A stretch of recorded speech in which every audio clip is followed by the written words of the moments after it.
What is up, everyone, and welcome back to my channel. I'm Financial Coach Jess, and in today's video I'm going to be explaining the very first step in starting your own financial coaching practice. First, I want to address potentially an elephant in the room, and that is, do you have to be debt-free in order to be a financial coach? Here's my philosophy. People hire coaches to get them from point A to point B, whether that be a financial coach, a health and fitness coach, a career coach, etc. Typically, a coach knows how to get from point A to point B, not because they just theoretically read about it in a book, right? It's because they've lived it. They've achieved it. They are the guide now because they know the way. One school of thought on this is you wouldn't hire an overweight fitness coach, right? Why would you hire someone who isn't actively practicing what they preach?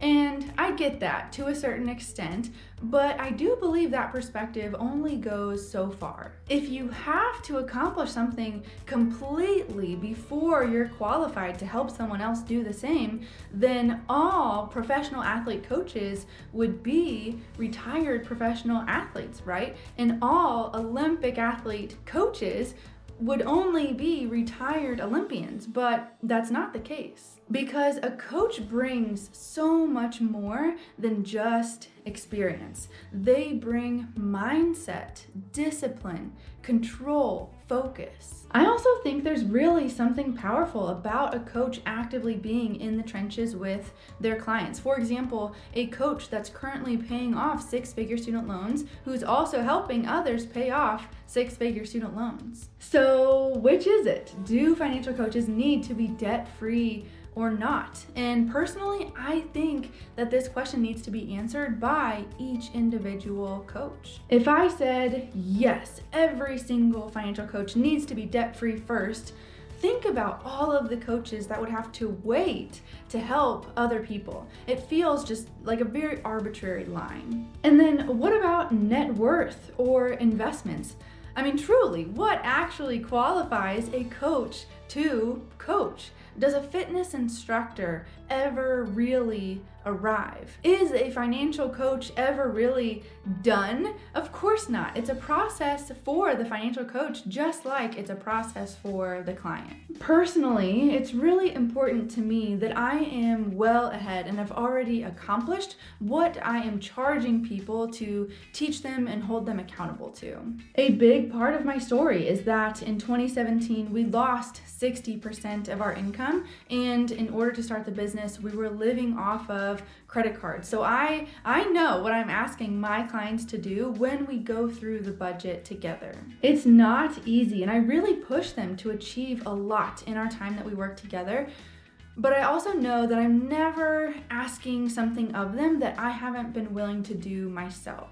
It's the exact same thing with my coaches that I mentor as well in my Become a Coach program. I have a six-figure financial coaching business, and I feel extremely confident about helping them create the same foundation that I have now.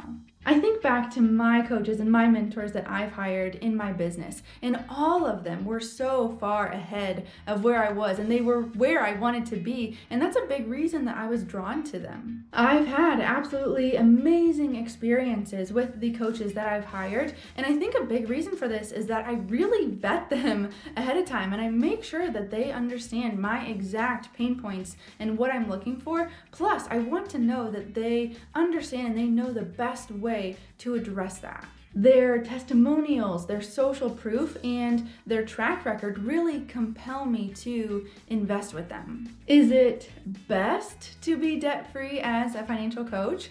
Of course, but is it a requirement? I truly believe that each coach needs to answer that question for themselves. After answering this question and deciding this for yourself, the very first step in starting your own financial coaching practice is finding where your services fit in the market. You don't need to know how much you're going to charge or how to set up your website or how to set up your Facebook page. None of that matters at first. The very first thing that you need to do is find out where you fit. I honestly picture it like this, like all my coaches are puzzle pieces, and when we meet together at that very first session, it's like this mystery that we're trying to figure out together. Where does this puzzle piece fit. I can tell you right now where you don't fit. Your ideal client, your target market is not women or young parents or families. I've heard these from so many financial coaches, and these are all too broad. If I could start all over, I would have definitely picked a more specific niche. I've been really blessed that it's worked out for me, but it's something I really had to learn the hard way, and I wouldn't want you to take the same risk. Pick a very specific niche. I'm going to give you a tiny peek of what we do in the first session of my Become a Coach program today. After this exercise and after this video, what I want you to do is go into the link in the description and comments and go to my free 60-minute pricing workshop. This is going to be a very perfect next step for you. In this free 60-minute training that you can watch after this video, I go over the mindset that you need in order to sell confidently and with kindness, how to price your services so that you can work with dream clients. Number 3, how to come alongside your prospective clients and empower them to make the best decision for themselves. And then lastly, the number 1 way to overcome imposter syndrome when you are pricing your services. I have packaged all of that up for free, and you can watch it after you finish this video here. The link again is going to be in the description box and the comments. What I want you to do first is write down 5 skills or traits or characteristics that are going to make you a great financial coach. Now, you might be staring blankly at a notepad right now, and that's okay, but really start to think about this. What is going to make you a great financial coach? And we want to be as specific with this as possible. Here's some more generic examples and things that are going to be too broad. You are a good listener. You're very organized. You're very type A. Maybe you're a great communicator, or maybe you're very high energy, or you love the numbers. Again, those are going to be very generic. Here's some more specific examples that are much better. Maybe you specialize in getting spouses on the same page. Maybe you are the side hustle king or queen. Maybe you're a brilliant negotiator. Maybe your special skill is coming up with very creative solutions to problems. After you've got about 5 of these, it's time to start brainstorming some ideal clients that you would be interested in working with. And once again, you have got to be specific. Here's some examples of what my coaches have done in the past that have been really great ideal clients. So number 1, military spouses that would like to increase their income. Another example is divorced single parents that are burdened by child support. And another example are entrepreneurs that are actively growing their business but are drowning in their financials. These are all great, really great ideal clients. Ideal clients most of the time are also people that you cross paths with regularly. Think about the people that already come to you for financial advice, or ideal clients that already run in your circles. Now, look at the 5 things that you wrote down about what's going to set your coaching apart from other financial coaches, and then also look at the ideal clients that you just brainstormed. Start matching those up. See where your services also align with the people that you want to help. To further narrow it down, start thinking about these ideal clients through 3 lenses: their pain points, their fears, and their dreams. The goal here is that we want your ideal client to read your content or to look at your website and think to themselves, how did they get inside my head? We want to know your ideal client literally better than they know themselves. The best reactions from prospective clients and the messages that I personally love getting are messages like, I felt like this was speaking directly to me. How did you know what I was thinking? This is probably not just a one-time thing, check off the list kind of exercise. Really mull this over and think about it over the next couple days or even couple weeks. Really think about what you have to offer and who's going to benefit from that the most. Who do you come into contact with already that this would really help change their life?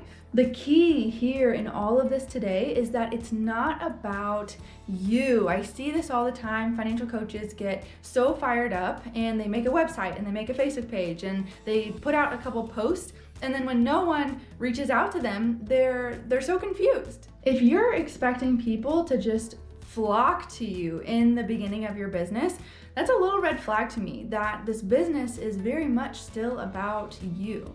I'm in several Facebook groups for coaches, and it amazes me how stiff-necked some coaches are. The sarcasm, the jeers, the attitude of my way or the highway. People with debt are just dumb. And you know where I think a lot of this stems from is that their entire business is still very me focused. They have lost all empathy. They've become very jaded, and it's more important to them that they are right than that they show love to the other person. And this is Christian and non-Christian coaches alike. When did being right without any empathy or patience become the most important thing as a coach? You have got to lay the foundation of your coaching business on service and where you fit in the market. It can be very humbling at times, but this is the fast track to a successful financial coaching practice. Thank you guys so much for watching today. Don't forget to subscribe to my channel, like this video, and check out my financial coaches playlist. My link for the free 60-minute pricing workshop is in the description and comments below, and I'll see you guys in the next one.